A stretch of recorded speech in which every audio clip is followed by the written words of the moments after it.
qu'est-ce que la foi? Et puis ensuite, nous demanderons dans un second temps quelle doit être notre attitude par rapport à elle. Notre attitude commune, hein. À vous, à moi, à chacun, tout être humain sur cette terre. La foi est par nature une donnée irrationnelle, au sens le plus profond du terme. Nous en avons un excellent exemple lorsque nous voyons l'histoire d'Abraham. Là, on va reprendre un peu son histoire. C'est dans le cycle annuel de lecture de la Torah. Justement, nous entrons cette semaine dans le point central de cette histoire. Abraham, que voit-on? Ça ne se trouve pas dans le texte biblique, mais on le trouve dans les commentaires. Puisque vous remarquez que dans le texte biblique lui-même, on voit très peu de choses à propos d'Abraham en réalité. Dans toute une période de sa vie, est totalement absente du texte de la Bible. Nous voyons Abraham naître, c'est à peu près ça. On saute toutes les étapes de son développement, toute sa découverte de Dieu, et finalement, on voit, justement dans la partie qu'on lit dans toutes les synagogues cette semaine, le départ, l'ordre de Dieu fait à Abraham de quitter sa terre, quitter la maison de son père, etc., pour aller vers la terre que Dieu lui montrera. On a évidemment une question. Pourquoi le texte est-il silencieux sur toutes ces années-là? Alors dans ces années-là, il s'est passé des choses très intéressantes en réalité. Et pas des moindres. C'est dans ces années-là qui ne sont pas rapportées par le texte biblique qu'Abraham découvre Dieu. Premier homme sur terre, ne l'oublions pas. Comme le soulignent les commentateurs, Echad Haya Avraham, Avraham était seul, il était unique. Donc vous connaissez certainement l'histoire. Abraham est le fils d'un homme très important en Mésopotamie antique, le fils de Térar, qui est un homme qui est indiqué dans le texte comme fabricant d'idoles. Souvenons-nous qu'un fabricant d'idoles en ces temps-là n'est pas un artisan, c'est un haut dignitaire. Pourquoi? Parce qu'il fabrique les idoles, c'est-à-dire qu'il est l'homme qui a la tâche de fabriquer ce qu'à l'époque on considère comme les représentations matérielles du Dieu qu'on veut adorer. Autrement dit, il est le fabricant des dieux, si l'on peut dire. C'est donc un homme très important à la cour de Nimrod, puisque c'est le monarque du coin.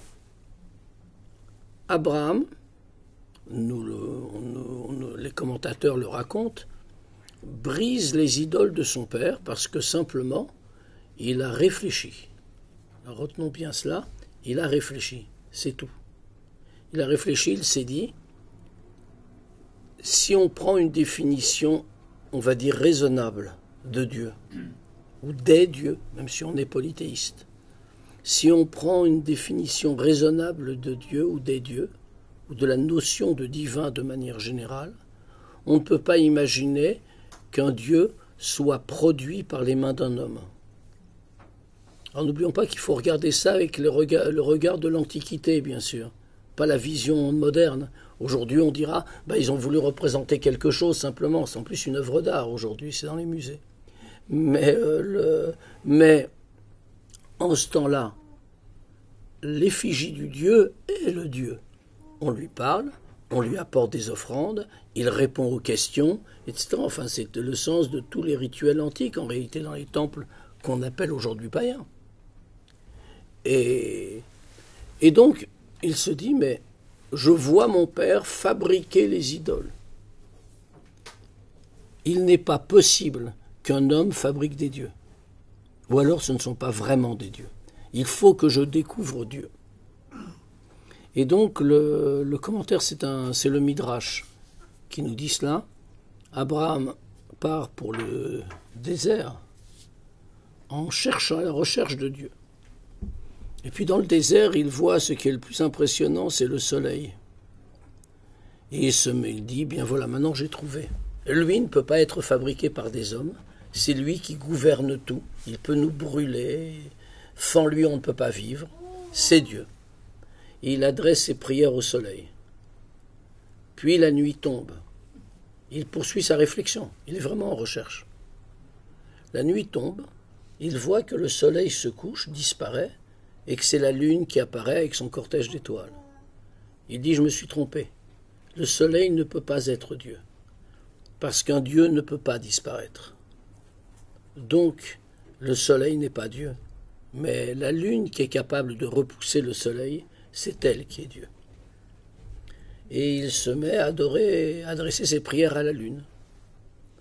Il y a un problème, c'est que la nuit passe, et que le soleil réapparaît. Donc, qui est Dieu? Des nuages arrivent et cachent le soleil. Il dit, j'ai donc trouvé qui est Dieu. Ce sont les nuages, puisque eux sont capables de réduire la puissance du soleil. Puis les nuages, etc. Vous imaginez le reste, le Midrash est extrêmement long, il décrit toutes les étapes. Et à la fin, Abraham finit par avoir cette réflexion qui est littéralement révolutionnaire à l'époque où elle se passe. Et il dit, si je remarque que c'est une mécanique finalement qui se reproduit constamment sans changement. Il ne peut pas y avoir de mécanique sans mécanicien, pas d'horloge sans horloger. Et donc, il doit y avoir un grand mécanicien qui veille à ce que tout continue comme cela. Il y a quelqu'un avant le soleil, la lune, etc. Et alors, il ne le comprend pas, ne le connaît pas, ne l'a jamais vu, bien sûr, mais il lui adresse ses prières. C'est à ce moment-là que Dieu lui apparaît. Et donc, Abraham devient le premier homme à avoir reconnu Dieu. Ce qui est intéressant dans toute cette histoire, c'est que sa démarche n'est absolument pas spirituelle. Elle est totalement rationnelle. Autrement dit, je vais le dire de manière un peu provocatrice, le seul choix rationnel quand on est un être humain, c'est de croire en Dieu en réalité. Et c'est sa démarche. Alors ce qui est très intéressant, c'est que cette idée du grand mécanicien qui veille sur la régularité du cycle, on la retrouvera au XVIIIe siècle, chez les philosophes, dans la philosophie des Lumières, les déistes, etc. Mais en attendant, il est le premier grand architecte de l'univers. Qu'est-ce que lui dit Dieu à ce moment-là? C'est là que ça devient encore plus intéressant. Il lui dit ce verset que j'ai cité imparfaitement tout à l'heure, donc en hébreu, Lech Lecha, va-t'en, quitte ta terre, la maison de ton père,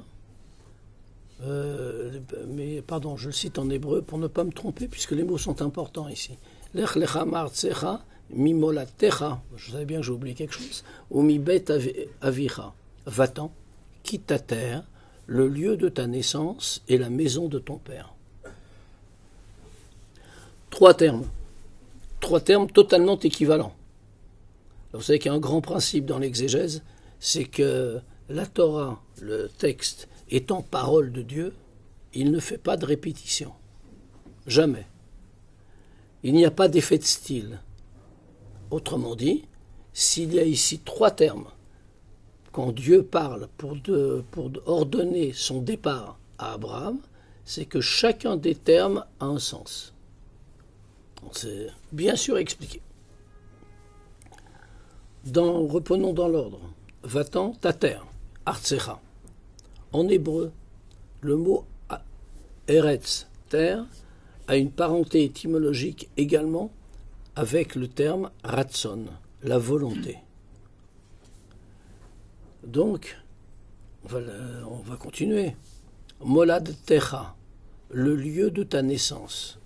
L'explication ici est un petit peu plus complexe. Molad Techa, traduit par, c'est l'idée de la naissance.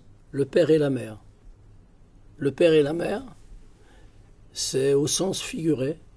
Les auteurs kabbalistiques soulignent que le père et la mère représentent deux des attributs intellectuels de l'homme, ce que l'on appelle la chokhma et la bina. La chokhma, la sagesse, qui est l'éclair de l'idée quand elle apparaît dans l'esprit. la bina, la compréhension, l'analyse, qui est le développement de l'idée. Un peu pourquoi le père et la mère, puisque le père donne une goutte de semence, pour reprendre les termes bibliques, et qu'à partir d'une simple goutte, l'enfant est développé par la mère. C'est la même idée que la chorma, l'étincelle de l'idée, et la bina, l'analyse. Autrement dit, nous arrivons au troisième terme. Bet avira, la maison de ton père. Père au sens qu'on vient de dire, la compréhension. Beit avira, c'est là où naît ce que produit le père. Qu'est-ce que produisent les capacités intellectuelles quand elles sont mises en œuvre? Elles produisent des émotions vraies. L'émotion peut bien sûr naître spontanément, mais l'émotion sauvage n'est jamais durable. Seule l'émotion cultivée peut apporter quelque chose de nouveau et de pérenne. Alors retraduisons maintenant notre phrase. Donc, quitte ta volonté, Eretz Ratzon, quitte ta volonté, quitte ta compréhension, quitte tes émotions, ce que tu as ressenti. C'est tout à fait surprenant. On parle d'Abraham.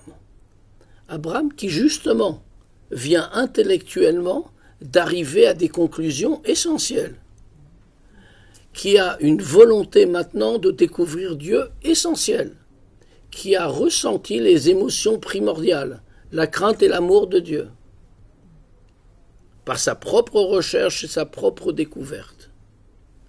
Que lui dit Dieu? Abandonne tout cela et va, c'est la suite du verset, va vers la terre que je te montrerai. Va découvrir un monde nouveau. On passe à autre chose. C'est dans ce passage que se trouve la foi. Autrement dit, nous passons d'une foi rationnelle à une foi qui dépasse toutes les dimensions. Alors, donc, cela nous donne quelques éléments pour répondre à notre question. Faut-il gagner la foi et peut-on la gagner? Peut-on la gagner? On a un exemple, c'est Abraham. Abraham, donc, qui fait vraiment un passage. Et le passage est essentiel. Vous savez que on nous indique le peuple d'Abraham. Abraham est à l'origine un Mésopotamien. Je veux dire, géographiquement, là où il vit auparavant se trouve en Irak aujourd'hui. Voilà, on ne peut pas dire un Irakien parce que ce serait un peu anachronique. Mais il appartient à la cité-État de Ur-Kasdim, c'est-à-dire sous la domination de Nimrod. Mais quand il a quitté son lieu de naissance, le texte l'appelle Abraham à Ivri. Abraham qui a donné hébreu, Abraham l'hébreu. Que veut dire Ivri? Ce n'est pas un Ivri, il n'y a pas d'ethnie Ivri en ce temps-là. Qu'est-ce que c'est que Ivri? Alors il y a deux interprétations. Je vais vous donner la toute première, celle du sens premier, qui est juste bien sûr. Ivri vient du mot Ever, le côté, la berge. Il vient de l'autre côté du fleuve. Alors le fleuve dont on parle, c'est l'Euphrate. Il était de l'autre côté de l'Euphrate. Pour aller vers la terre que Dieu lui montre, il traverse l'Euphrate. C'est l'homme de l'autre côté du fleuve. Mais il est autre chose aussi. Ivri, l'autre côté, c'est, nous dit notamment Rachi, grand commentateur du texte biblique. En plus, on est très fiers toujours, on le cite avec plaisir, puisque c'est notre grand commentateur médiéval français. Donc, et qui a écrit même une partie d'ailleurs, qui donne des traductions de mots difficiles, ce qui devait être très utile en son temps, mais un dictionnaire existe aujourd'hui, qui donne la traduction des mots difficiles du texte, qui les donne en français. Alors c'est du français du XIe siècle et de Champagne, mais c'est quand même du français. Et on reconnaît un peu les mots malgré tout. C'est pas si loin de nous que l'on croit. Et En tout cas, Rachid donc nous dit, c'est que le monde tout entier était d'un côté et lui était de l'autre.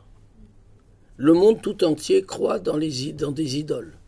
Le monde tout entier est polythéiste. Comme on l'a dit, comme je le disais, on dira aujourd'hui païen. Le monde est idolâtre, polythéiste, etc. C'est la foi commune. Enfin, j'emploierai pas le mot foi, la croyance commune, on va dire. Et Abraham, lui, est le seul qui commence à penser le contraire. Et donc, nous dit-on, il est à Ivry. Il est celui qui a traversé. Le monde est d'un côté, lui est vers Acher. Il est du deuxième côté, et il est seul. On a défini ici les deux démarches de la foi. Première démarche, la foi rationnelle. Le raisonnement implique par nature que Dieu existe. La démarche rationnelle, alors bien sûr, on peut choisir de croire que l'harmonie générale se fait d'elle-même. Mais le grand argument qui a toujours été donné dans les textes là-dessus, c'est que rien ne se fait tout seul. Nous ne croyons pas à la génération spontanée. Autrement dit, il n'y a pas d'harmonie qui puisse se produire toute seule. Il n'y a pas de répétition constante, sauf si quelqu'un se charge de l'organiser. Ainsi,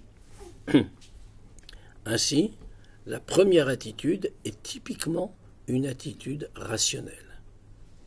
Démarche humaine par excellence. Bien sûr. L'idéologie étant toujours la plus forte, on peut choisir le contraire. La liberté de l'homme n'est contrainte par rien. Ça fait partie de la règle du jeu. Autrement dit, on peut faire des choix qui sont le contraire de l'évidence rationnelle. Mais on peut les faire. Enfin, c'est permis. Rien n'est fermé. C'est une erreur. La foi est donc d'abord, la première approche, est d'abord une affaire de raison et de réflexion. Comme on l'a dit tout à l'heure, sans réflexion, sans raison, sans démarche intellectuelle complète, il n'y a pas d'émotion qui tienne. Bon, bien sûr, on peut se mettre en colère, on peut être heureux, sans y avoir réfléchi au préalable, sinon on serait des machines. Mais quand on le fait, chacun peut le remarquer pour soi-même, ce type d'émotion ne dure jamais. Quelqu'un m'a mis en colère, même si c'est très grave, je vais être en colère quelques heures, quelques jours, quelques semaines, puis ça disparaîtra. Autrement dit, l'émotion n'a pas été enracinée en moi. De la même manière, quand je peux être heureux pour quelque chose de positif qui m'est arrivé, mais ce bonheur-là, je vais aussi l'oublier. Je m'en souviendrai, ce sera partie des bons souvenirs de ma vie. Il n'aura rien changé de fondamental, à part le sentiment fugace du bonheur. Il y a une autre façon de comprendre l'émotion. Alors les émotions, comme on l'a dit, fondamentales, celles qui sont décrites par les textes, c'est ce que l'on appelle l'amour et la crainte. L'amour, tout ce qui est positif, le bonheur, la joie en font partie. La crainte, non pas ce qui est négatif. J'ai horreur du mot crainte. En vérité, en hébreu, ça n'a rien à voir. Utilisons la langue qui est à notre disposition, mais on va quand même définir ce qu'on entend par crainte. En hébreu, le mot est yira. Cette notion de yira, alors bien sûr la traduction crainte est juste, mais elle est connotée de manière très différente dans notre environnement. La notion de yira implique davantage l'idée de respect que celui de crainte. J'ai l'habitude de le traduire par crainte révérentielle. Autrement dit, la prise de conscience de la petitesse de notre condition par rapport à l'infini du Créateur. Cela ne peut inspirer que cette espèce de sentiment d'inexistence que nous devons éprouver en tant que créature. Inexistence, existence, bien sûr. Et donc, amour et crainte, qui sont les deux émotions mères. l'amour vient de la qualité de bonté, au sens très général. La crainte, entre guillemets, vient de l'attribut que l'on appelle en hébreu gvura. Gvura qu'on traduit là aussi très mal par sévérité. Mais ce n'est pas cela qu'on veut dire. Je préférerais la traduction rigueur. Ce sont deux compagnons en réalité. Si je veux conserver ces émotions et toutes celles qui en découlent, la seule façon de faire, c'est, encore une fois, la démarche intellectuelle, la raison. Je réfléchis à la grandeur de Dieu, cela me conduit à éprouver l'amour indispensable et la rigueur nécessaire. Tout cela est démarche intellectuelle. Peut-on se contenter d'une démarche intellectuelle? En tant qu'être humain, oui. Puis honnêtement, si tous les êtres humains avaient une démarche intellectuelle de ce type, le monde serait certainement beaucoup plus facile à vivre. Maintenant, pourquoi ne peut-on pas s'en contenter malgré tout? Parce que rechercher Dieu avec uniquement une approche intellectuelle, c'est limiter notre rapport avec lui. Or, notre ambition, à tous, en tant qu'être humain, encore une fois, notre ambition est de nous lier au Créateur, sans limite. Qu'est-ce que cela veut dire, sans limite? Cela veut dire que de la même manière que la définition de Dieu, c'est l'absence de limite, une des définitions. Ce que nous dit au passage Maïmonide. Maïmonide, le grand philosophe, savant, médecin juif, du commentateur, législateur, qui a vécu il y a à peu près 850 ans de ça. Eh bien, Maïmonide nous dit que c'est une des caractéristiques de Dieu. Il est sans limite. Si quelqu'un imagine une divinité avec des limites, c'est qu'en même temps il dit qu'il n'est pas Dieu. Autrement dit, il y a ici un point fort. Dieu est sans limite. Si Dieu est sans limite, nous avons la capacité de nous lier à lui de manière sans limite.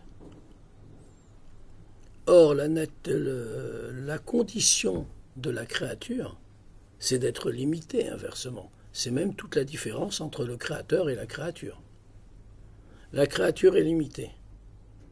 Cependant, Dieu a créé l'homme, dit le texte biblique dans la Genèse, au moment de la création.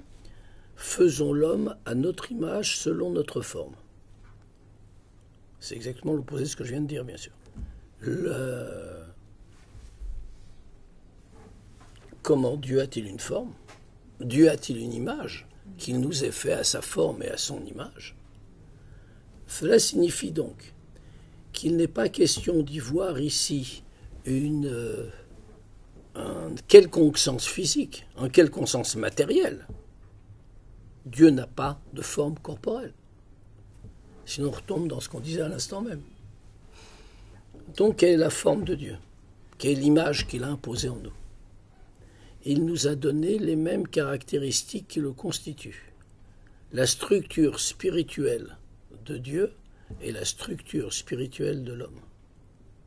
Ce qui veut dire que si Dieu est sans limite, nous avons une capacité de sortir de nos limites. Question suivante, puisqu'on est dans les grandes questions aujourd'hui.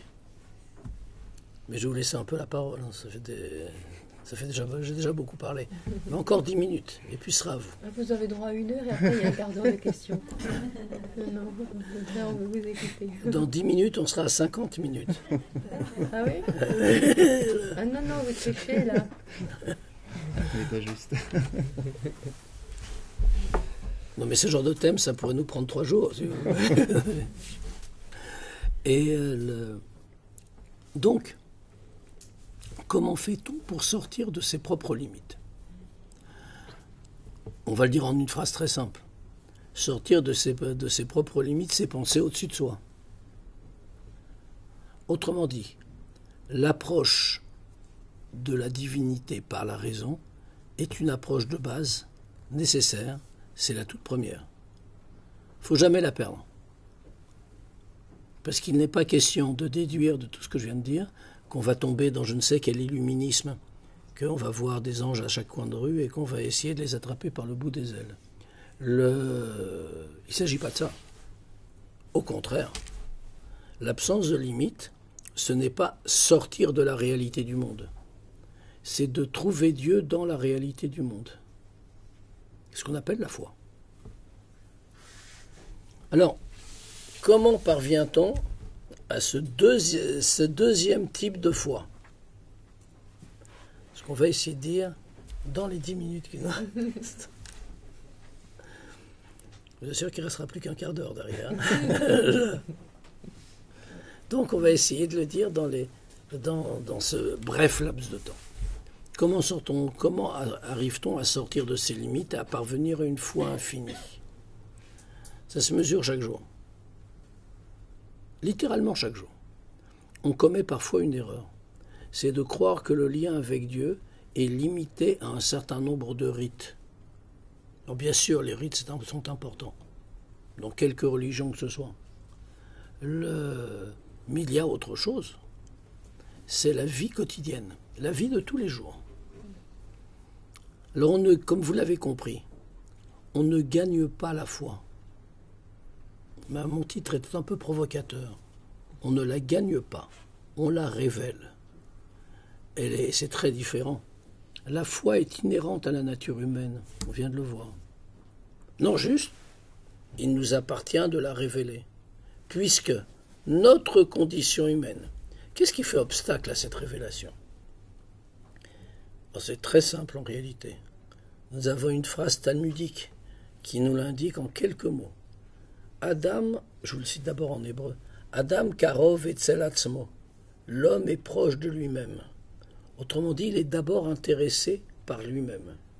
Alors ça fonde beaucoup par exemple dans le Talmud, de procédures judiciaires.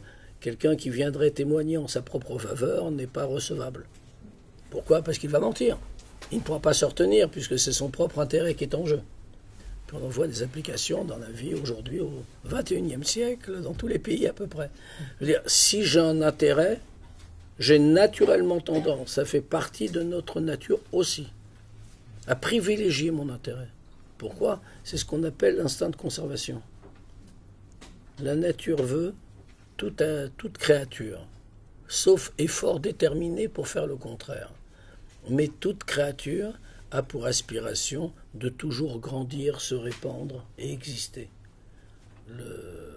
Un homme qui veut le contraire, qui dirait par exemple « je veux disparaître et donc je vais me suicider », non seulement commet une erreur fondamentale, bien sûr, mais en dehors de cela, c'est un malade mental. Autrement dit, le choix doit être « je vis ». Si je veux vivre, je veux grandir, je veux être plus à l'aise, plus en paix avec moi-même, plus tranquille, et aussi matériellement, plus prospère, pouvoir m'offrir tout ce que je désire maintenant tout de suite. C'est en plus très, très actuel, ce genre de choses. Qu'est-ce que ça signifie? J'ai laissé passer ce que je suis avant mon lien avec Dieu. Je me suis auto-limité par moi-même. Je suis rentré dans les chaînes de ma propre existence. Comment sort-on de cela? C'est exactement ce qu'on est en train de dire. Il faut voir au-dessus de soi. C'est-à-dire que son propre intérêt n'est pas l'essentiel. C'est-à-dire que, faut intérêt au sens très large, c'est-à-dire sa seule existence n'est pas le centre du monde. C'est un vrai effort. On a l'air de le dire comme ça de manière très simple et tout le monde se dit « ben oui, c'est évident ». Ça n'est pas évident du tout. Ça ne l'a jamais été et ça l'est sans doute encore moins aujourd'hui que par le passé. Parce qu'aujourd'hui, au contraire, ça c'est pas du judaïsme, c'est de la simple observation générale. Vous remarquez que ce qu'on met en valeur, c'est l'individu. On dit chacun doit réussir, Il n'y a pas de collectif. Il faut que chacun ait ce qu'il souhaite. Et d'ailleurs, la revendication qu'on entend et qui monte, c'est pourquoi moi je n'ai pas cela. Tout cela ramène l'homme à sa plus petite condition, de petite existence enchaînée dans ce qu'elle est et dans ses limites. La foi, c'est un choix de liberté. C'est-à-dire, la foi au deuxième sens. Premier sens, une démarche rationnelle. Il n'y a pas à en reparler. Mais la démarche que j'appelais irrationnelle. Pas au sens où elle n'est pas explicable par la raison, mais au sens où elle dépasse la raison. C'est celle de sortir de soi et de considérer qu'on ne s'est pas placé au centre des choses. Prenons un exemple très simple. Un homme peut respecter la volonté de Dieu en se disant, comme ça, je vais éviter les punitions qui pourraient m'arriver, la foudre ne me tombera pas sur la tête, ou alors inversement, en respectant la volonté de Dieu, j'aurai les grandes récompenses promises aux justes dans l'autre monde. Quand quelqu'un pense cela, c'est une idée très positive, hein. Et comme je le disais tout à l'heure, si tous les hommes pensaient de cette façon, le monde serait beaucoup plus facile à vivre. Donc je ne me moque pas, mais comprenons, analysons de quoi il s'agit ici. Lorsque je dis « je vais respecter la volonté de Dieu pour ne pas être puni ou pour être récompensé », est-ce que je l'ai fait par conscience de Dieu? Non, je l'ai fait pour mon intérêt.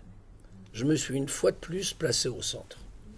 Autrement dit, le respect de la volonté de Dieu peut être une manière d'oublier Dieu. Ce qui ne veut pas dire qu'il ne faut pas la respecter malgré tout. Mais ce n'est pas le but que nous recherchons. Donc on doit sortir de soi. Sortir de soi, comme je le disais, ça ne se voit pas forcément dans le respect des rites. Ça se voit dans la vie quotidienne. Qu'est-ce que je fais quand je marche dans la rue, dans mes relations de voisinage, dans mon travail? Autrement dit, toutes ces choses-là qui sont des choses justement anodines, a priori qui n'ont pas de rapport avec la divinité. Mais si on estime que seuls les actes rituels ou spirituels ont rapport avec la divinité, c'est que là encore, on a entrepris de limiter la divinité parce que c'est plus rassurant. Or, Dieu n'est pas limité à tel ou tel rite, à telle ou telle spiritualité. Il est présent dans chaque aspect de la vie. Ce qui veut dire que... Allez, prenons un exemple concret. Nous rencontrons un pauvre dans la rue qui tend la main. Et puis, comme beaucoup de monde, comme tout le monde, ou alors dans le métro, c'est encore pire, là où on est prisonnier. On est assis sur sa chaise, sur son siège, et puis il y a le quatrième pauvre qui passe. Malheureusement, ça arrive. Et puis on se dit, encore ils exagèrent. Ce que fait tout le monde. Enfin, beaucoup de monde. En soi, c'est être retourné dans le rationnel. Le raisonnement est juste. Oui, c'est vrai qu'ils exagèrent. Et oui, c'est vrai que j'aimerais être tranquille quand je suis dans le métro. Mais, ici un appel qui dépasse quelque chose. Alors je ne vous donne pas une réponse, honnêtement. Je vais vous laisser avec les angoisses. Ça veut dire, je ne suis pas en train de dire, il faut donner à tout le monde, parce que matériellement, c'est impossible, bien sûr. Mais il y a au moins la moindre des choses. D'abord, il faut donner autant qu'on le peut, bien sûr. Mais la moindre des choses, c'est qu'on ait au moins un sentiment d'inconfort. Pas de... C'est-à-dire l'attitude. Il y en a assez. Les pauvres nous embêtent. Qu'il est facile d'avoir. Quand je le dis comme ça, c'est très choquant. Mais en réalité, on le pense tous d'une manière ou d'une autre. En termes plus feutrés. C'est de se sentir, d'avoir perdu un peu de son assurance, sa stabilité. Il y a un autre côté, un pauvre qui existe, on n'a rien fait pour lui, peut-être qu'on ne peut pas. Mais même si on ne peut pas, on n'a quand même rien fait pour lui. Et c'est pareil dans nos relations de voisinage, encore une fois. quelqu'un va dire, je me suis disputé avec mon voisin parce qu'on a fait trop de bruit hier soir. Moi, c'est qu'une fois. Ça arrive tous les jours. Ou alors je me suis disputé parce que lui a fait du bruit. Mais on sera beaucoup plus sévère avec lui que quand c'était pour nous, bien sûr. Ça veut dire que dans ces tout petits détails de la vie, on peut multiplier les exemples à l'infini, dans ces tout petits détails de la vie, qui ne sont rien, qui en apparence ne changent pas le monde, on a oublié Dieu un instant. Et donc on en a reculé, on est venu à une acception rationnelle et logique de la foi. On n'est pas sorti de soi-même. Et c'est plutôt un peu... Alors ça veut pas dire qu'on finira en enfer à cause de cela, hein, c'est pas du tout ce que je suis en train de dire. Dans le judaïsme, en plus, l'enfer n'existe pas, donc je ne pourrais pas vous le dire. Mais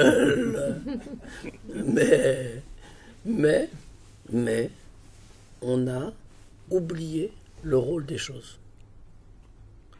Si on se comporte de cette façon, on ne transforme pas le monde, en apparence. En réalité, on le transforme fondamentalement.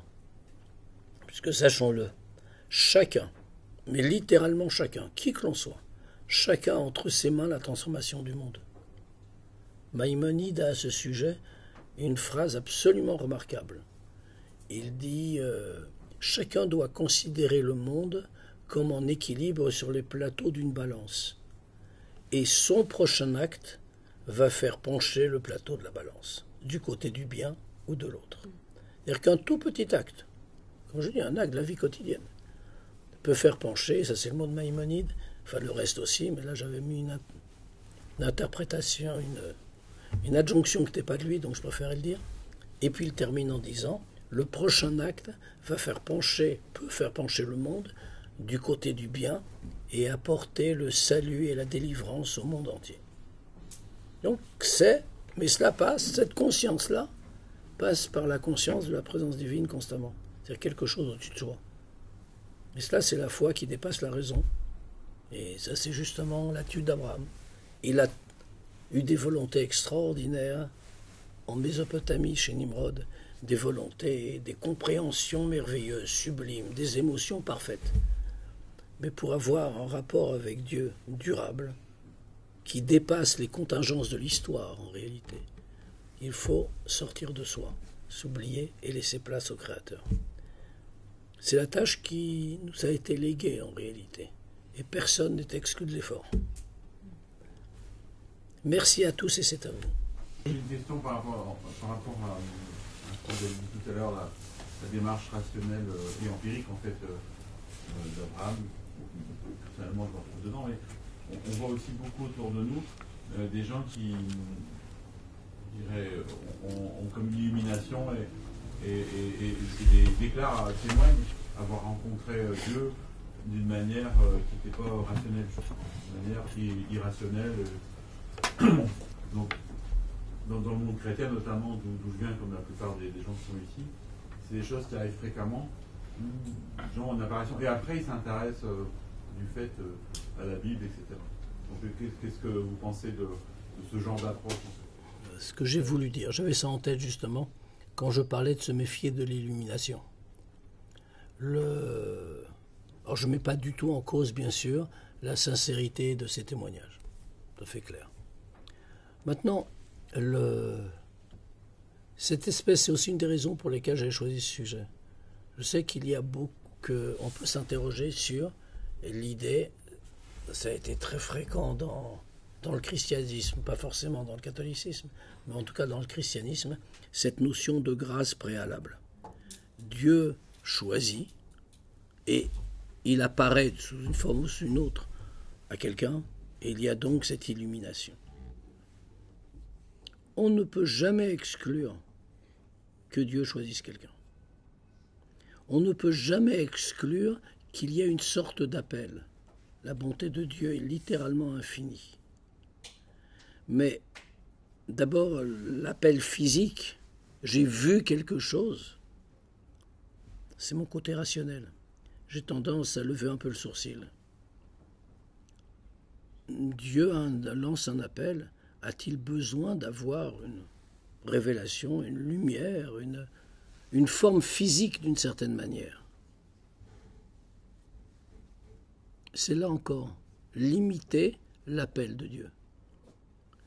Maintenant, cet appel de Dieu doit toujours être suivi de la démarche intellectuelle. Sans démarche intellectuelle, rien ne peut durer. Et il y a de très nombreux exemples dans le judaïsme et ailleurs, hein, c'est indifférent.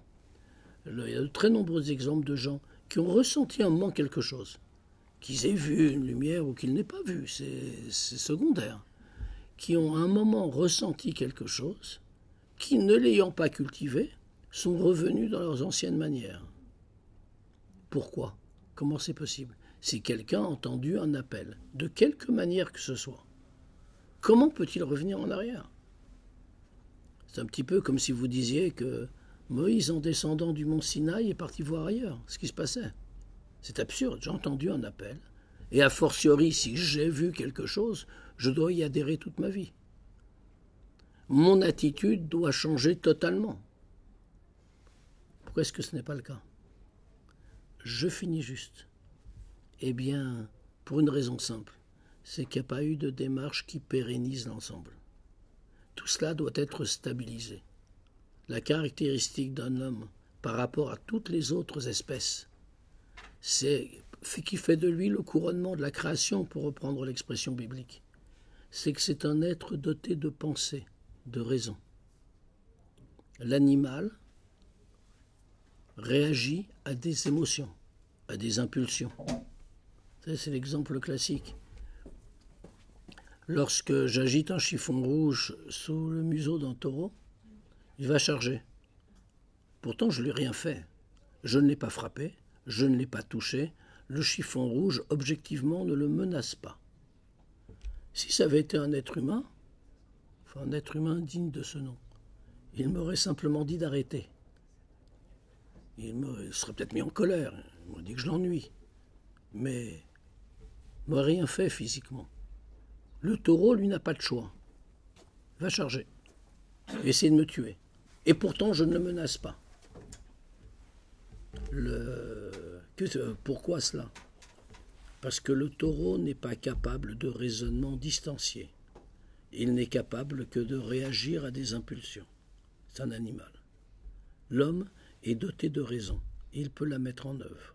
L'impulsion émotionnelle est précieuse. Il ne faut surtout pas la retirer. Sinon, on deviendra encore une fois moins que des humains, on deviendrait des machines. Mais la pure émotion, sans démarche intellectuelle, est appelée à disparaître, toujours. Ce n'est pas la capacité de l'homme qui a été mise en œuvre, pas la totale capacité de l'homme. Vous vouliez dire quelque chose ? Je voulais juste dire que parfois on retombe pas dans nos travers, mais la vie repart comme si on n'avait pas eu d'appel, vous disiez. Peut-être parce que aussi ça demande un effort de changer et de se dire qu'on veut suivre cet appel, justement. Tout à fait. Quelquefois, y compris dans les textes du judaïsme d'ailleurs, on parle de gens qui ont eu littéralement un appel. Et puis, c'est ce qu'on appelle, dans le vocabulaire kabbalistique, on appelle cela, je vous épargnerai le terme en araméen, mais on appelle cela le réveil d'en haut. Mais le réveil d'en haut, pour exister, pour durer, doit être toujours suivi de réveil d'en bas. Il y a un exemple biblique connu là-dessus, qui concerne le peuple juif, justement. Quand les Hébreux sortent d'Égypte, ils arrivent au mont Sinaï, donc, et puis ils reçoivent les tables de la loi. Moïse monte sur le mont Sinaï pour 40 jours et 40 nuits, puisque Dieu doit lui enseigner le sens de la Torah. Pendant ces 40 jours et 40 nuits, il y a le temps pour que les Hébreux, qui viennent de voir Dieu littéralement, puisqu'il s'agit du don de la Torah, il s'agit de donc la scène que tout le monde se représente, et Hollywood s'est chargé de la concrétiser, même si c'est avec quelques inexactitudes. Eh bien, donc ils ont vu Dieu à ce moment-là, quoi que ça veuille dire. Juste après, donc, dans ces quelques dizaines de jours, un mois, ils ont le temps de fabriquer une idole et d'adorer un veau. Le veau qu'ils ont fabriqué en or, d'adorer un veau d'or. C'est complètement incompréhensible. Mais quand on y réfléchit, on a tous envie de se dire, mais si on avait été là, on vient de voir Dieu, Dieu nous a parlé directement. Un mois plus tard, on est en train de fabriquer une idole et de l'adorer. C'est impossible, on n'aurait jamais fait ça. Alors, je peux vous garantir qu'on l'aurait fait d'abord. Mais pourquoi? Alors il y a de nombreux textes qui expliquent, mais dans le sens que vous dites d'ailleurs, cet épisode. Recevoir le texte, les 10 commandements, le texte de la Torah, ce qui est la sagesse de Dieu, la sagesse divine incarnée dans un texte, au sens strict du terme. Autrement dit, ce n'est pas seulement des paroles sages, c'est la sagesse de Dieu incarnée, habillée dans les lettres d'un texte. Bien, pour le recevoir, nous disent les commentaires kabbalistiques toujours, il faut parvenir à la 50e porte de la compréhension. Alors dans le texte et dans l'original, on parle de Sha'ar Hanun, la 50e porte. C'est un degré très élevé. Les Hébreux, en sortant d'Égypte, sont au plus bas des degrés spirituels. Ils ont été contaminés par l'idolâtrie égyptienne, donc ils doivent faire un immense effort pour être à même de recevoir la révélation du Sinaï. Ils le font, cet effort. Même d'ailleurs dans les synagogues, dans le judaïsme, il y a une cérémonie particulière dans toute cette période qui rappelle les étapes à franchir chaque jour. Et comptez les jours. Alors pour vous donner des points de repère, c'est les jours qui séparent Pâques de Pessah en hébreu, de Shavuot qui correspond à la Pentecôte. Vous avez déjà la réponse dans le mot Pentecôte. Pentecôte, c'est le 50e en grec. 50e jour. 50e jour après Pâques. Une porte par jour. C'est-à-dire que le moment du don de la Torah est le moment de la 50e porte. Seulement pour arriver pour pouvoir recevoir la 50e porte, nous disent nos commentateurs, il faut être parvenu soi-même au 50e degré. Or, les Hébreux n'y sont pas parvenus. Ils ont compté 49 jours. Les 49 jours de marche depuis la sortie d'Égypte jusqu'au mont Sinaï. 49 jours, 49 portes. Ils sont à la 49e porte. La 50e porte, qu'est-ce que ce sera? Ce sera le don de Dieu. Dieu la donne quand il donne la Torah. Alors revenons à ce qu'on a dit. On va reprendre la même terminologie. Autrement dit, il y a eu un réveil d'en bas jusqu'à la 49e porte. La 50e porte fait l'objet d'un réveil d'en haut. Il n'y a pas eu d'effort. Aussi, quand la révélation se termine, il peut y avoir le veau d'or. On peut ne rien garder de l'appel. L'appel implique toujours un effort pour avoir la capacité de le conserver et de l'exploiter. Sans cela, tout disparaît. D'où la nécessité de la démarche personnelle.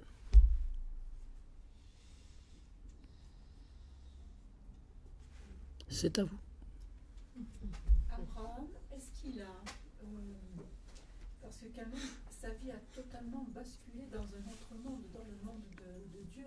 Absolument. Puisqu'il a répondu à cet appel, en fait. Tout à fait. Est-ce comment a-t-il fait et comment a-t-il réussi par sa perte d'identité, finalement? Il a fait une perte d'identité en quelque sorte de son ancienne identité. Il a fallu qu'il la laisse. Oui. Pour acquérir une nouvelle, faire de lui un être nouveau, un être avec une nouvelle identité divine, on va dire. Absolument. Au point que Dieu lui change son nom. Oui. De Avram, il devient Avraham, avec une lettre en plus. Ce qui a beaucoup de sens. Moi, ça dépasserait notre réflexion d'aujourd'hui. Justement, qu'est-ce qui a fait que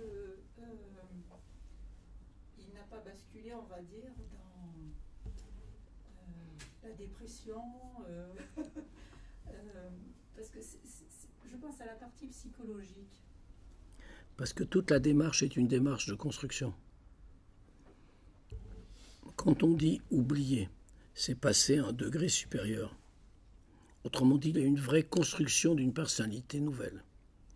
Non, Avraham, donc maintenant, un peu plus tard, il n'est pas encore appelé Avraham, il va l'être, est celui qui sait qu'il se projette dans l'avenir. C'est ce que Dieu lui dit dans les termes mêmes du texte. Il lui dit « Va vers la terre que je te montrerai ». Alors c'est intéressant parce qu'il lui dit « Va-t'en ».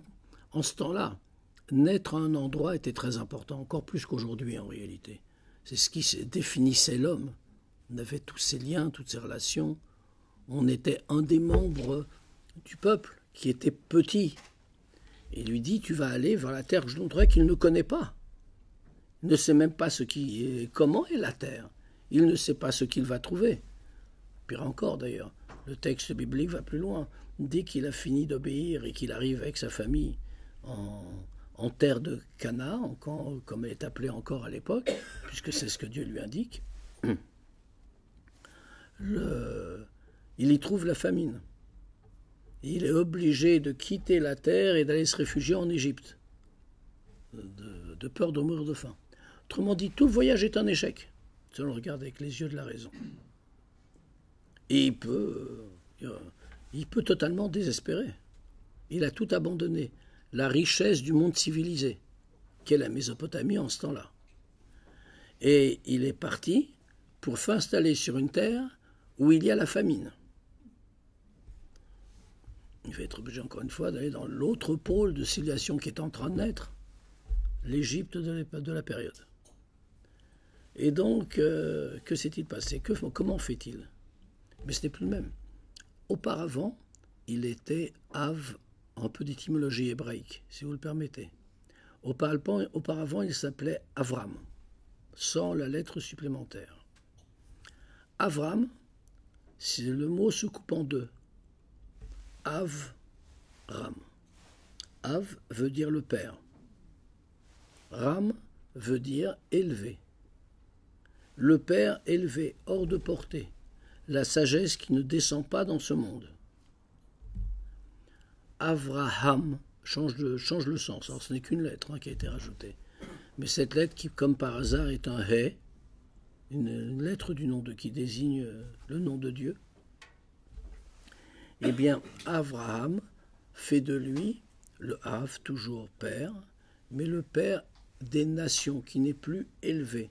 C'est celui qui est descendu dans ce monde. C'est ce nouveau rôle qu'il assume. C'est pour ça qu'il ne tombe pas dans la dépression. De la même manière, pour amener tout ça à nous, quand nous prenons conscience de Dieu constamment dans notre vie quotidienne, ça peut être très désespérant. Mais surtout quand on le compare à nos défaillances constantes. Mais c'est la nature humaine. Ou ça peut être autre chose. Ça peut être au contraire l'indication d'un chemin à suivre en sachant, nous ne sommes pas Abraham, nous ne sommes pas parfaits. Le chemin est plein d'embûches. Il est bien clair que nous ne le suivrons pas toujours. Enfin, si nous nous efforcerons de le suivre toujours, mais bien souvent nous rencontrerons des échecs. Mais c'est parfait. L'échec n'est pas condamné, ni condamnable. Ce qui est condamnable, c'est l'insuffisance de tentative. L'échec, qu'est-ce que ça veut dire? Ça veut dire que plus d'efforts doivent être investis et que la route est encore longue et qu'il nous reste du travail à faire, mais ça, ce n'est pas une découverte.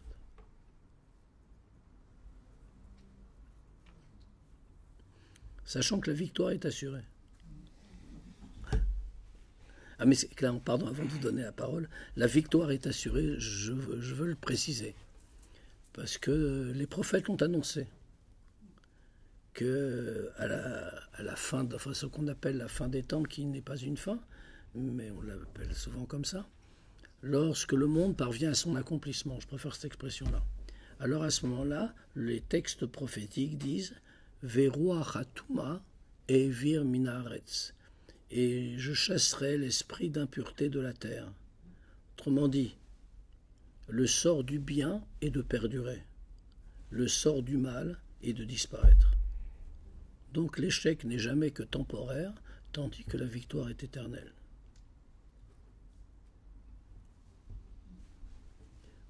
Oui, alors moi je veux rebondir sur la réflexion d'Elisabeth par rapport à Abraham et son situation. C'est parce qu'en fait, si on veut, par exemple, s'inspirer de lui, on peut être tenté si on ressent l'appel de Dieu, on peut être tenté de quitter, parce qu'il ne fait pas que quitter sa terre, il quitte aussi sa famille. Non, non, je vous interromps. Il ne quitte pas sa famille. Le texte est clair. Il emmène sa famille avec lui. Son père. Son père est mort. Il emmène sa famille avec lui. Mais bien sûr, l'idée de tout abandonner et quitter sa famille veut dire, dans ce contexte, on n'a pas construit. La volonté de Dieu lorsqu'il crée le monde, c'est que Dieu crée un monde pour qu'il perdure, qu'il soit installé, qu'il continue. Il ne crée pas un monde pour des êtres individuels qui vont rechercher leur perfection. Vous voyez, dans l'Antiquité, à l'époque romaine, il y a une secte juive qui a disparu historiquement du judaïsme, dont vous avez sans doute entendu parler, qui s'appelait les Esséniens. Nous sommes à l'époque du Second Temple. C'est une époque très dure pour le peuple juif, fin du Second Temple. C'est-à-dire que le Temple n'est pas encore détruit. Les Romains occupent Israël. Et il y a à l'époque de nombreux courants à l'intérieur du judaïsme. Enfin, nombreux non, mais quelques-uns. On va parler de celui-là parce qu'il nous intéresse dans le contexte. Vous savez, vous donner quelques points de repère quand même. Le judaïsme tel que nous le connaissons aujourd'hui est l'héritage d'un de ces courants, qui était le courant le plus légitime en réalité, ce qu'on appelait en hébreu les prouchim, qui veut dire ceux qui se séparent des choses indésirables. Prouchim veut dire séparer. Et en français, ça donne les pharisiens. L'autre grand courant qui était proche de l'occupant, donc qui a gardé une très mauvaise réputation et qui lui penchait sur l'idée de réformer le judaïsme pour le rendre plus adaptable, plus acceptable par les Romains, s'appelait les Tzdukim, du nom de leur maître, qui s'appelait Tzadok. En français, ça donne les Sadducéens. Il y avait un autre groupe donc qui s'appelait les Esséniens. C'était un groupe minoritaire, mais qui existait. Il y en a eu d'autres, enfin passons là-dessus. Et les Esséniens avaient imaginé une doctrine différente. Pour eux, seul le spirituel comptait. Là, ils respectaient le judaïsme dans son intégralité, au même titre que les pharisiens, mais ils ne souhaitaient pas vivre dans le monde. Ils vivaient en petite communauté dans le désert, ils avaient choisi le célibat, et leur idée, c'était seul le lien avec Dieu compte. Historiquement, ils ont disparu. Dans la vision générale juive, ils ont disparu parce qu'ils sont déjà sortis du judaïsme. Pas formellement, bien sûr. Ils continuaient de pratiquer tous les rites, tous les commandements, etc. Mais cette vision-là, quitter le monde, choisir le spirituel au mépris de tout le reste, est une vision erronée pour le judaïsme. Pourquoi ? Parce que Dieu a créé un monde global, un monde qui doit continuer. Plus que cela, le célibat pour le judaïsme est une grave erreur. En fait, la conception de l'enfant et la naissance de l'enfant, c'est une manifestation de l'infini de Dieu dans le monde. On a dit que Dieu avait mis en l'homme ce qu'il est. Il l'a créé à son image, comme on l'a dit. Dans Dieu, si l'on peut dire, il y a cet aspect-là, le fait qu'il est infini. Je n'aime pas le mot infini qui est très ambigu en français. Donc on va lui substituer un terme moins élégant. Dieu est sans limite. Ce ne veut pas tout à fait dire pareil. Donc, il y a ce caractère-là, sans limite. Il l'a mis dans la créature, puisque nous sommes créés à son image. Mais qu'est-ce qui est sans limite chez l'homme? Tout est limité. Nos capacités le sont, notre vie l'est. Ce qui est sans limite, c'est sa capacité de concevoir et de procréer. Il met au monde un enfant, cet enfant en aura d'autres, et de cette manière-là, il restera toujours dans ce monde. Refuser cela, c'est refuser la notion même de sans limite et d'éternité. D'où le fait que les Esséniens n'ont pas laissé de traces, enfin, à part des écrits qu'on retrouve. On sait ce que la famille d'Abraham à l'époque qui part avec lui, est-ce qu'elle partageait la conviction? Sa femme, puisqu'à l'époque sa famille c'est sa femme, hein. Il part avec sa femme et avec un neveu, c'est ce qui reste de sa famille, dans aurait été Lot, le neveu c'est Lot, et la femme de Lot également. À l'époque Abraham n'a pas encore d'enfant, mais sa femme, de manière très éclairante aussi, s'appelle à l'époque, quand lui s'appelle Avram, sa femme s'appelle Sarai. Dieu viendra lui changer son nom également. Oui. Autrement dit, elle rentre dans le projet.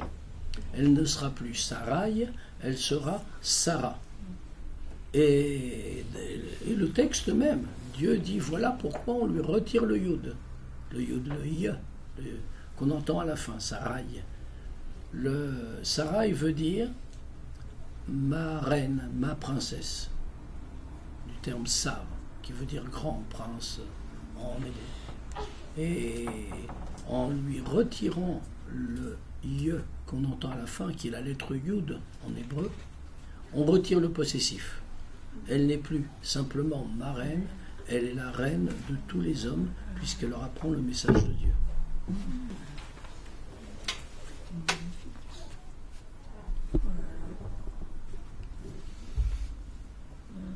Bien, si tout est clair, il n'y a plus qu'à faire.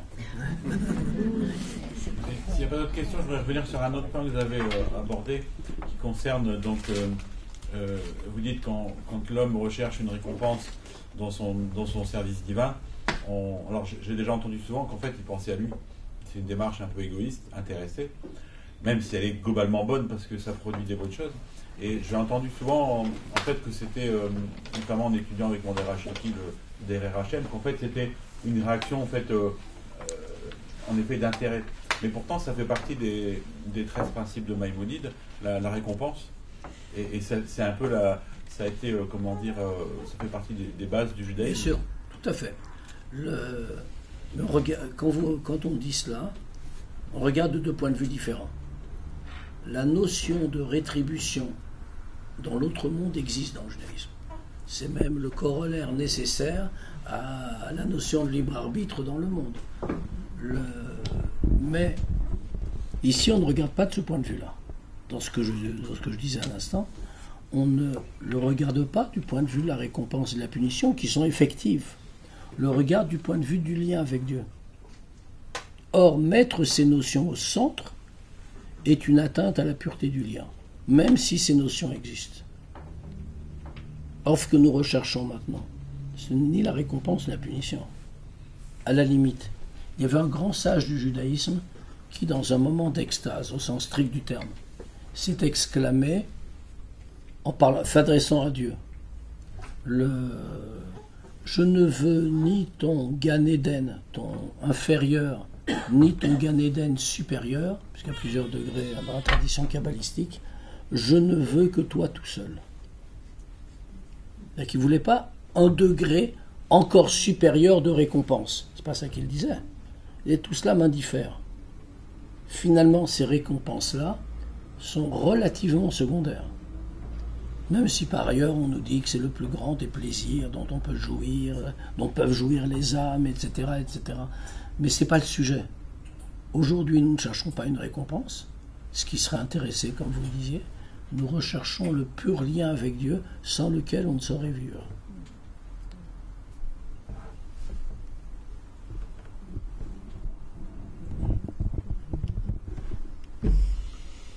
je crois que je vais vous laisser aller déjeuner. Si c'est le programme, d'après ce que vous avez retenu. On n'a pas le temps. Oui, il y a encore, 10 minutes. oui, on a pas vu la conférence de Abraham. Voilà, on peut rajouter cette- J'ai une question. Alors, allez-y. Moïse a traversé donc avec le peuple la mer Rouge. Et donc Abraham, lui, finalement, il a traversé aussi l'Euphrate. Est-ce que le fait de traverser l'eau, enfin, est-ce que ce passage, il y a quand même une notion, il y a toujours l'eau qui est là. Est-ce que ça a une signification? Oh, tout a toujours une signification. Mais ici, ce qu'il faut retenir, ce n'est pas ce que veut dire l'eau, c'est la notion de passage. Les Hébreux trouvent la liberté en traversant la mer, comme Abraham se détache de tout ce qu'il a connu en traversant l'Euphrate. C'est cette idée-là. De la même manière, d'ailleurs, pour parler d'un autre passage qui viendra beaucoup plus tard, quand les Hébreux vont vers la terre encore de Canaan à l'époque, ils vont traverser le Jourdain. Et d'ailleurs, le Jourdain s'ouvre, comme la mer Rouge est ouverte.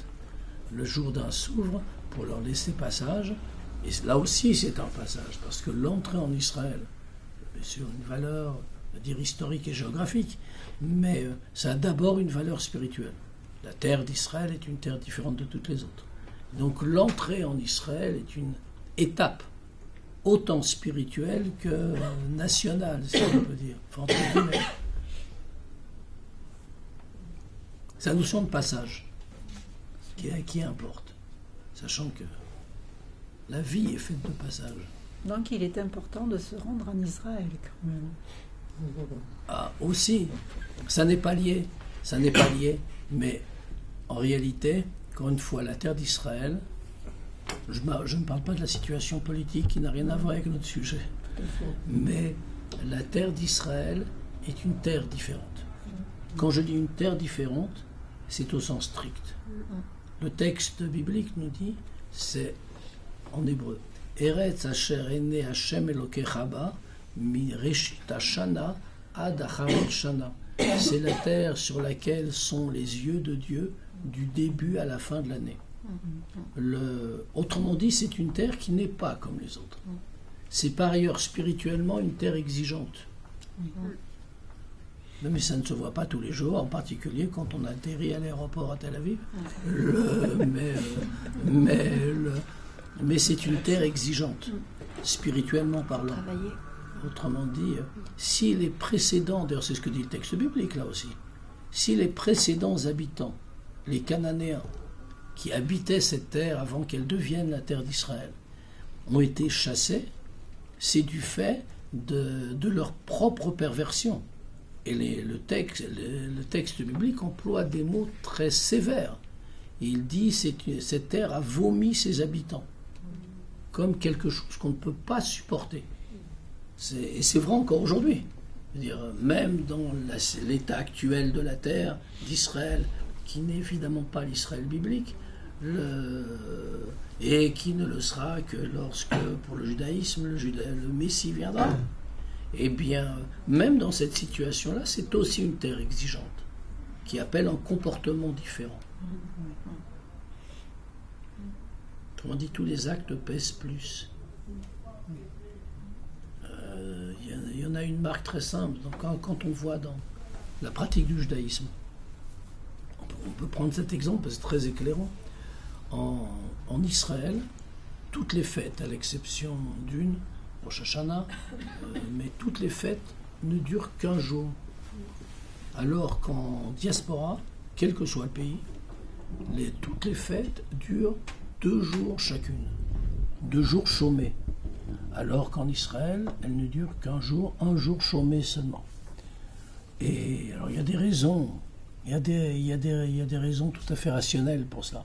Mais comme toute chose rationnelle, celle-ci a des ressorts spirituels. Et les commentateurs nous expliquent, c'est que Israël est une terre où la présence divine est plus sensible.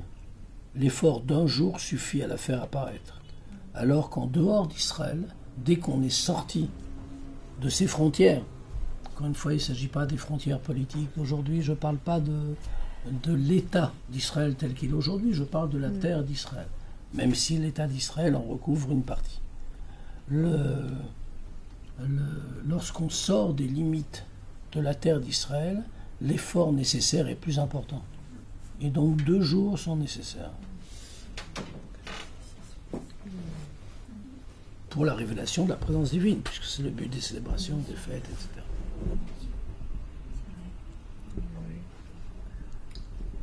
Mais il est important, bien sûr, par exemple, vous savez, quand on va, alors, je ne parle pas seulement des souvenirs architecturaux, toutes ces choses-là qui sont passionnants, bien sûr, mais lorsqu'on se rend devant le mur à Jérusalem. Jérusalem est une ville à part, y compris en Israël, y compris au sens spirituel. Lorsqu'on se rend devant le mur, le Talmud nous donne des expressions à donner des frissons dans le dos malgré tout. Il nous dit, en hébreu, Ashrina lo zaza mimkoma.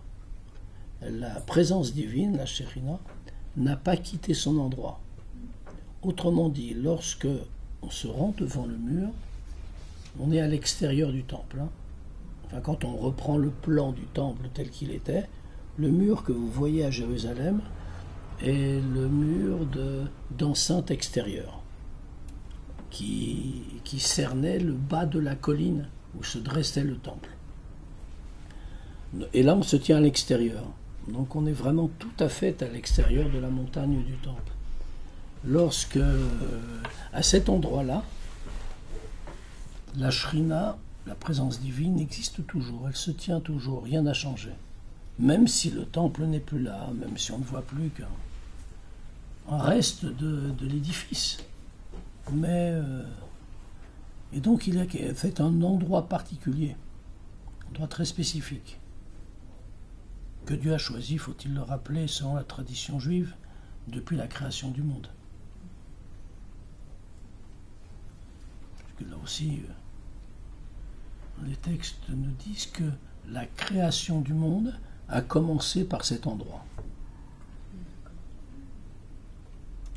Tous les actes, en fait, qui s'est passé, comme Abraham avec... Absolument. Lorsque Noé est sorti de son arche et a voulu offrir une offrande à Dieu pour le remercier de la fin du déluge, etc., et que tout recommence, c'est aussi à cet endroit qu'il le fait. La terre même avec laquelle le premier homme a été fabriqué, fait par Dieu, Adam, a été prise de cet endroit, nous disent les commentateurs. C'est vraiment, si l'on peut dire, le centre du monde.